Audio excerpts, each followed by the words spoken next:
I'm Harini Gokul, and we're going to talk a little bit about my journey at Entrust, building the customer success model, and also lessons from the past 20+ years. It goes by quickly, building these functions, first at Microsoft and then at AWS.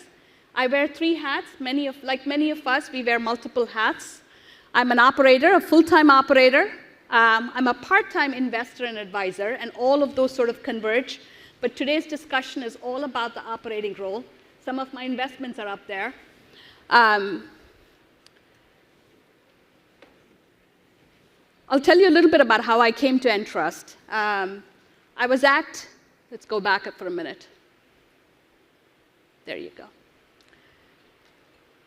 So I was in engineering school, and we did some pretty cool projects for a fintech called Standard Chartered, which if you live out in Asia, generally is one of the biggest banks out there. And as I was doing that, I realized how much more I love putting technology to use and solving problems versus building tech for tech's sake. So that sort of set me off on what other problems could I solve with cool tech, and it led me to a bank called Chase, which is right down the road here. So I worked for a couple of years right down the road at Chase, and then I moved to the West Coast, and there I went to work for Microsoft. If you live in Seattle, you only had a couple of options 20 years ago. You built airplanes at Boeing, or you worked for Microsoft. I opted to work for Microsoft. And there, during my time there is when that company pivoted to being more to their subscription revenue model, right? So they started shaping their revenue to get more subscription, and then they realized they need people out there in the field who actually work with customers. Don't just show up and take a check every 3 years, but work with customers and understand use cases, understand value, everything that we would call CX today. So many of us did this job before we were called the job. And then I formally became a part of Microsoft's founding team that built the customer success organization. It was the largest, it might still be the largest industry team. 1,200 people all across the globe. We did the strategy, we hired the people, did the comp plan, and sent them out to go engage with customers.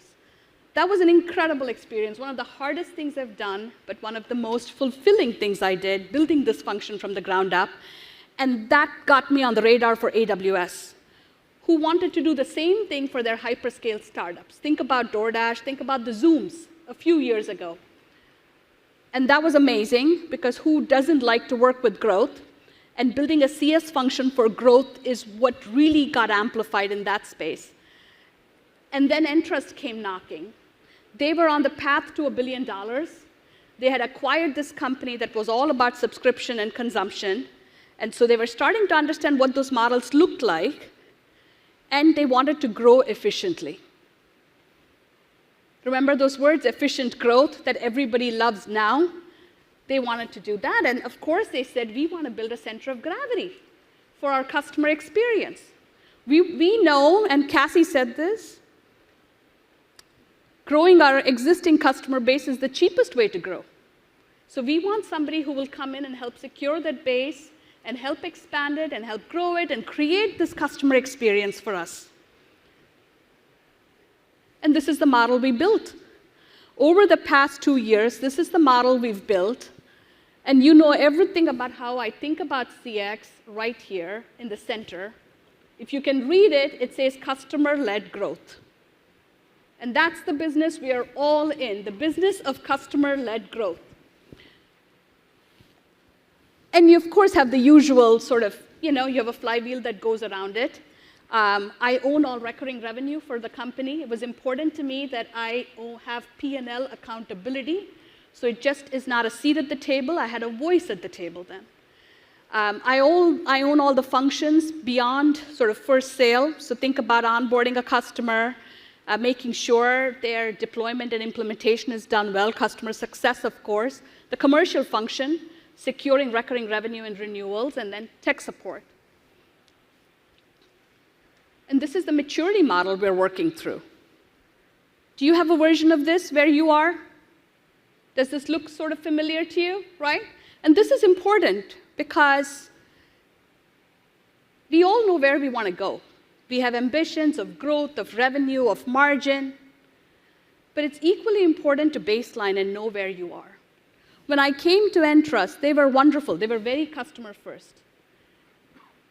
But in a reactive way, right? Where everyone swarmed when there was a fire and sort of jumped to put the fire out and then went back to business as usual. So the big journey was taking that spirit and that culture and channeling it into more proactive and programmatic ways to engage with the customer. Thinking about smarter ways to segment the customer base, to monetize the customer base. And that started with some fundamental building blocks, and that was year one. Putting these building blocks into play. And this is sort of the stuff that doesn't make the headlines, right? This is stuff about how do you pay people? How do you incent people so that they care about retaining customers and growing them? How do you get your operations right so your workflows are as seamless to the customer as possible? How do you get the right talent in place? How do you start building relationships with the rest of the company so they appreciate the value of what you bring to the company and to your customers? That was the building blocks. And this year, we're very much into scale mode. We've got all the right building blocks, and we're like, how do we be more proactive? How do we drive growth with customers? How do we start to scale this muscle? Bring in the companies we've acquired. And clearly, the next stage is transform, where you want to be predictive, where you want more in-product, where you want to embrace PLG, have more in-product experiences, and make sure that you're accelerating revenue. So a couple things here. Programmatic should come through, scale should come through, and growth and revenue should come through. Those are the common themes as you go through. And as I went through this 2 years of building this model and based on my previous lives, here are a few things I took away. I like a list. 5 would be even better. Maybe we'll make it 5 by the time we're done with this presentation. 3 would be the best. So my next turn, it'll be 3. But here are 7 things that I think are important to be a successful CCO. This is not about doing your job in customer success. This is about being the chief customer officer. And I'll start with the Captain Obvious one, right? Who are your customers? But here's the piece that you should take away from here. All of our journey is about prioritization and investing in the right places at the right time. I deep dive and wallow in my customer landscape, so I have a sense of where I want to invest and what I want to prioritize. Here's what these 6 boxes tell me. The industry. So Entrust is a cybersecurity firm that has a portfolio of products. 3 key categories, 90+ products. It ranges from deep cryptography appliances to digital identity that is addressing fraud. Think about it. Very different industries, so big, diverse spectrum. Each come with different contexts of what is good look like, what value looks like. And so it's important to understand that context set and the baseline and what competitor set that is, because that'll inform what value and good looks like for your customer. The portfolio. This is the inside look, right? There's nothing that makes me more happier than a pivot table. I wish I could show you my pivot table, but my first job, like when I took the job, was to sit down with my 10,000 customers and slice and dice them in every which way possible. Who was the most profitable? What regions spent the most? What segments spent the most? There's clearly a theme here, spending the most, right? Which had the highest potential for growth? All of those things, and Cassie talked about some of them, right? But why is that helpful to you? It's helpful to you, again, because it helps you prioritize. Be crystal clear about who you want to invest in. I have a pointy edge of like 500 customers that drive 60% of revenue. Do I want to focus on them? Hell yeah, right? I have a long tail, less than 10K. I want them to stay, but is that going to my priority 1 in my year 1? Likely not, but you need to have the analytics and the instrumentation around it. The third piece is persona, and then I'll move on because we could spend hours on each one of these things. If you are in a multi-product, multi-solution portfolio, you will have multiple personas you're catering for. Even for a single product, you'll have multiple personas. But think about the deep cryptographic solutions, CIOs, CISOs, VPs of infrastructure, VPs of cryptography, who grew up learning RSA algorithms. I didn't even know what RSA stood for until I took the job, right? So deep technical experts in cryptography who will happily sit down with you and do formulas till the cows come home. When you sell digital identity, you're talking to VPs of fraud. You're talking to digital marketers. You're talking to folks responsible for new customer acquisition at a bank, at Metro, Chase, ING, where I was Monday, right? Who care that they want to bring customers in and bring down the cost of fraud. Very different, more line of business discussion. So knowing these personas is important because your journey is going to be different. The value that your product brings to them and how they sell it internally, their customers are going to be different. So I could go on, but I care deeply about starting with the customer landscape because it informs my priorities, what is working, what is not, and where I invest. The second piece is how you define your role internally. In my experience, and I'm curious what you've heard, no CCO role is the same. Given the relative newness of this role, every organization has a slightly different twist of what they think this role is going to do for you. My charter is to manage recurring revenue, a team of 300 plus, do all what you would traditionally call your post-sale functions. Some folks do a version of it, they carry revenue, they don't carry revenue, they may have support, they may not have other things. What was important for me is finding a fit with my CEO who I work for on what we would define as the charter for the role. And there were three things important, top to bottom, right? Strategy. When done right, this role is a key strategic element of how you drive growth. We are revenue shapers, we are growth accelerators, and you need recognition for that we need this role to inform product roadmap, this role to inform our growth strategies, our expansion strategies. So having a seat at the strategic table was important. That was job one. The second thing is the function itself, how we define the charter, and we've talked about it, right? That's important. The third piece is the culture piece. If at the end of the day, I'm the only one, or my teams are the only one that care about or speak to the customer, I have failed at my job. So what was important to me was an organization that said, we recognize this culture is broader than that of the CCO, that you are a culture needle mover for us, you're a culture maker for us, and this is about getting the entire organization invested in the health of the customer, because with that, you get the revenue you want, you get the growth you want. So to me, this role has three components: the strategic element, the functional element. One is the seat at the table, the other one is the voice, because when you execute, you get to actually have a voice at the table. The third is the cultural piece. And then what do you want to do? If you're me, you want to go fast. I love bias for action. I love running fast. And I got this charter agreed, I got the role, I'm like, I'm going to go. Don't. This journey of all others is truly a long-term horizon marathon journey. Pick all sort of the sayings you want to about life being a marathon and going slow to go fast. It applies here.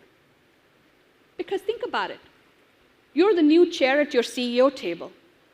There's the CMO, there's the CPO, all of these folks, and you pull up a new chair and they go, well, it's nice to have you, but what are you doing here? Right? The salesperson goes, well, are you actually going to be doing my job? How are you getting paid? Your chief marketing officer goes, why do you want to show up at my events? Right? That's the reality check. You have to show, some of them may have worked with roles like mine before, but you should assume that there is little understanding of what this is, and that you have to start by building the relationship, earning the trust, and as you do that, even with best efforts, you will break eggs. And that's part of the reason we were brought into the role, to make massive change happen. So being in sync with your leader, in my case, it's my CEO and my board, about all the eggs that I will break and that we should be prepared for the downstream consequences were important. But at the same time, it's important to be on the same page as your first team. So let's talk about that. 3 pieces here. The core center is the CX team. Think about all the employees who work for you. They're all under a new organizational charter, an umbrella, right, called CX. And they go, great, we have a new leader. But there is more that you want. The reason you bring them together is not just to have an organization. It is so that they can come together, be connective tissue, and amplify impact back to the customer. I'll give you an example. Think about a big renewal you're going to close. Wouldn't it be helpful to know if somebody had stumbled, had a tech support incident a few months ago, or an implementation hadn't gone well, or a stakeholder had changed? All of those would be helpful. And so part of the vision is to make sure your team understands why they are together and to actually stop working as silos and be connected in us getting smarter on the customer. So that's job 1, is making sure your team understands the vision you're out to deliver. The second one is all these circles around. So some of these are obvious, right? You're like, of course we work with product. We want to influence product roadmap. Of course we work with sales as we grow the customer. Operations is important, right? If things break, you want to be partners in crime in managing that with the customer. Marketing, we get, right? Marketing has demand gen, we own recurring revenue. There is a conversation, there's a connectiveness here. So we understand how we work together. Finance is my fun one. I love my CFO. And that was the relationship that was most important to me. If I want the CCO role to be one that is responsible for and shapes revenue, I need to make sure that I'm best friends with my teams in finance. And you've probably heard that a couple times this morning. But I made sure that I understood the taxonomy. We are a private company focused on EBITDA and positive cash flow. It helped that I like my numbers and I like money. That works. Third, we made sure we sat with we were introducing new taxonomy into the organization. Think about it. NRR, net revenue retention, gross revenue retention, right? Gross. Are you securing customers? These are new definitions and formulas. You're translating them into ACV. You're talking about churn, expansion, all of this impacting revenue. So for me, it was very important. I think this is an underutilized muscle to be able to know how to read, work through your P&Ls, and then be a part of that conversation. And here's how much we do it. When we present to the board and talk about our revenue for the quarter, our forecast for the year, my CFO speaks to all up revenue, and then I speak to the health of the recurring revenue. And that is the expectation of the board, that their CCO that owns this number stands up and speaks about it. And to me, that has been the single most lever that's helped establish credibility as a revenue-shaping organization. To have accountability for a number and to be able to speak to it and do it in partnership with our teams in finance. The other piece I'll say here is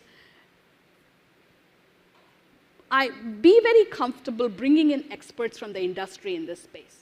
I worked with my board as I built out the organization. I asked them, what have you seen as best practices in your companies that we could help adopt or we could take in? I brought in, I've had the privilege of knowing Nick Mehta for, at this point, I don't want to count how many years, but I brought him in to say, here's another perspective. As we build out this org, as we educate our leadership team on what customer success looks like, here are some external points of view. Here are external benchmarks on what good looks like. And I feel like that is one that we need to consistently do. Do not assume that your teams, your peers, will always know the value you bring to the table. So you've got the charter right. You've got your team on board. You're going slow to go fast. The third thing is prioritize. So many CCOs I know love range, right? We are intensely curious. We like asking questions. This is why you have a range that makes you ready to be the next CEO. That's what you heard this morning, right? But what's the downside of that range and wanting to be a part of everything? Priorities, right? We tend to take on too much. Also, if you don't have a sense of who you are and what you want to focus on, guess what happens? Like life, like work. You get told who you are. You get to be the incident person who's going from crisis to crisis. So, well, the third thing that was very important to me is prioritizing. Like, what do I want to do based on what I see from the customer, based on where we are in our maturity curve? So retaining was job number one because we had parts of the portfolio that needed stability. Adoption, making sure that we were being adopted and having time to value was important. Usage, again, all signs that made sure a customer was committed to us. That would then help us expand, grow, and create advocates. So there was sort of a mental map of what good looked like in terms of what I would prioritize for outcomes. These are not the things I do, these are the outcomes I want. The piece you then have to get comfortable with is then saying no. You're a new C-level leader in an organization. You want to make friends. You want to be nice. It is so easy to say yes to 50 things and resist the temptation. I have said yes to things like, I said, of course we'll do user communities. We couldn't do user communities because there was a lot more sort of fundamentals that we needed to focus on before we could get to that. So get comfortable building the muscle to say no and explain why. Show them the maturity model, show them the numbers to explain why. And the final piece I'll say is this is a long journey. There's so much work to be done before you get to your outcomes, so ring the bell. Have you heard the saying, ring the bell? Right? Who rings the bell the best? Sales, right? Sales does a terrific job ringing the bell. All these new logos, these wins. We're sales, among other things, but more importantly, you want to celebrate progress. So this is one that's very important to me. Any progress we make, a successful reference, a successful onboarding, all the renewals, go ring the bell. Make sure your teams know you're making the progress. Make sure everybody around you, the board, your stakeholders, your peers know that you're making progress. And that'll help shape value.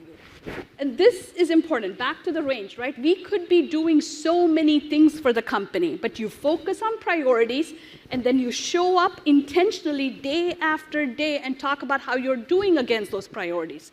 You shape your own value, because most organizations don't have a reference model for you. They've not had a CCO before. They've not worked with many of these functions before. So the way you show up will shape the value of your team. So there are three things that were important for me. Left to right, walk the talk is important.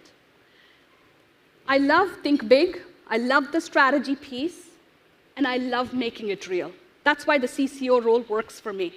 Like, I love saying this is going to be our growth ambition. These are all the markets we're going to expand to, and then come back and say, these are the deals. This is how we expanded. This is a new logo. It's a new customer.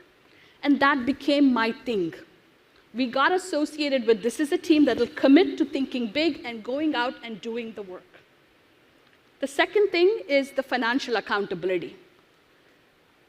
You will have nobody ever has any questions by the end of this session. You will know we are data-driven, we are revenue-driven, but this was important. Being associated with quantifiable metrics that reflect how we've grown the business. GRR, NRR, thinking about dollars retained, how we've grown, expansion targets. Making sure we were always leading with the numbers is key, and we'll talk about that in a minute. And the third thing was customer advocacy. Right? Making sure we were doing the right thing by our customers, making them successful, making them find value in our products and solutions and use cases. You could have pick three you love, but pick three. And make sure to consistently and intentionally invest and talk about it. This was the right thing for our products, our portfolio, for our maturity we were at. Did I mention I like data? I talk about this a lot. There were times when I would assume that everyone does this, but the more I see CCOs, I feel like this is something we need to get closer and closer to. So there are 3 charts. I don't expect you to read them, but I'll tell you why I have them up there. Every activity needs to be linked to an outcome.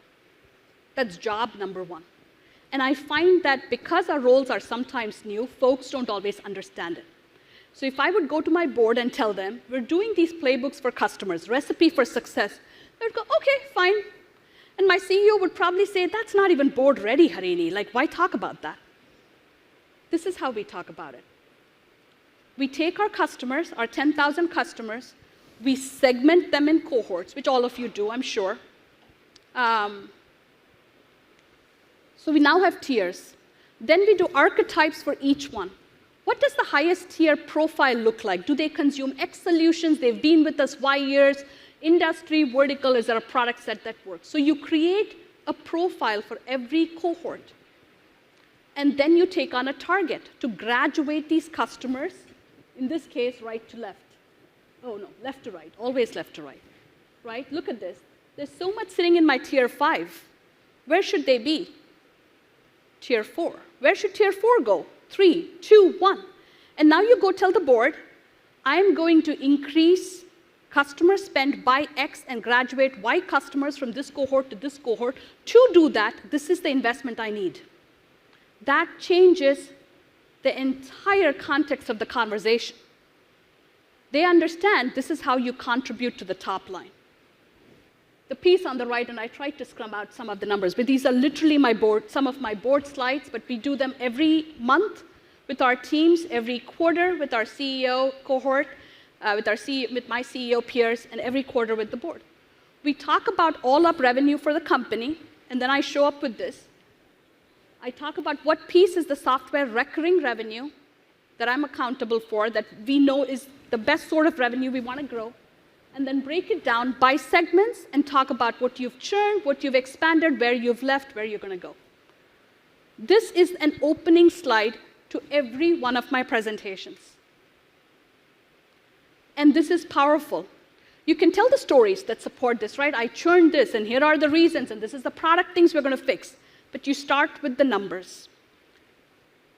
We could go on, but I would highly encourage you to build a consistent set of data and insights that support the story and the journey you want to go on, and start with that.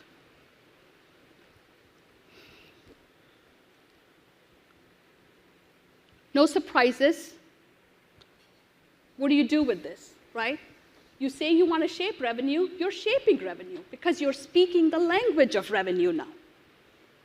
And you build your commercial muscle as you do that, right? I set the strategy, I sign up for my accountability, I go work on what is needed to deliver on that accountability. With every renewal, you think about the margin. Is this a customer you want to keep? Are we selling them the right products? What does profit look like when we do this? I have found this, and I work for a CFO CEO, but this has been the most powerful thing that's changed the conversation. It's gone from being an art conversation, oh, come tell me about a customer, to let's talk about the health of the portfolio. Let's talk about the health of revenue. So data for storytelling is, if you take nothing away, data for storytelling is the one thing to take away to your boards love it.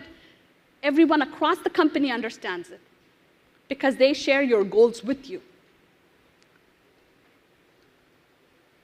So if you wrap up and you say, gosh, we're asking this role to do so much, right? You have to think big.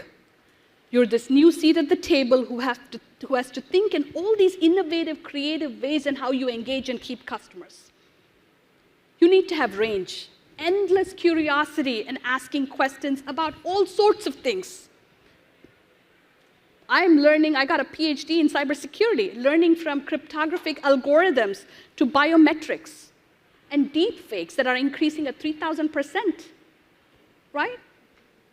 And I love that. But it's important to have that. You will never be an expert, so being humble to ask the question is important. wallowing in ambiguity. None of this, we may have done this playbook before, but how well this playbook executes in this environment is not something you can predict. So being very comfortable saying, let's try this out, let's experiment, let's pivot. Being comfortable in that. So I think ambiguity is one of the biggest muscles for a CCO. My favorite one is velocity. Go fast. Get off the starting blocks, go fast, have bias for action. And I think that's the proof of the pudding, right? You have this strategy, you have this growth plan, and then being able to walk your talk, execute, and come back and show the results. We are unique to be in a space where you can actually do that. And you think you've cracked the code. You're like, oh, good. 2 years in, I'm good. It's changing all over. We just acquired a company that's all about PLG, and I am changing my CE&S, a customer experience and success model. And this was literally from my week with my team, and I put these questions out there, right? How have we done to make our customers more successful? Are they more successful now than before? How do we measure it? Of course, not a surprise, but thinking about that. Are we doing a decent job of making our role company-wide? Do others feel the sense of urgency, the empathy for the customer, and prioritize with the customer at the center of how we make product decisions? But we're getting there. The third piece, are we moving in our maturity from just looking at data to thinking about insights? Which product combinations go well together? What part of the life cycle where our customers more vulnerable? I call that making the news. You could report the numbers, this is what we did, or you could say, this is what we did, and here are the connections I made that help you go to market better. As you do that, it's about scaling impact, right? You cannot be a one-man show, sort of one-person show. How are you enabling others to drive the same impact for your customers? Are you galvanizing the company to work on your customers' behalf? And some of this is digitization and automation. We use Gainsight, and how could I even have a conversation without talking about Gen AI, right? Our tech support teams are evolving to leverage technology in order to scale, but it's broader than that. It's a more strategic conversation about engaging your product teams and your engineering teams as you think about impact. We have our first customer advisory boards where our product and engineering friends are doing roadmap reviews with our customers. To me, that's a sign that you're scaling impact. It's beyond a CCO conversation. And you have to end with, the world is changing fast. How are you anticipating? How am I able to anticipate and be 2 steps ahead of what my customers want? With that, thank you very much. I appreciate you taking time out of lunch to do this.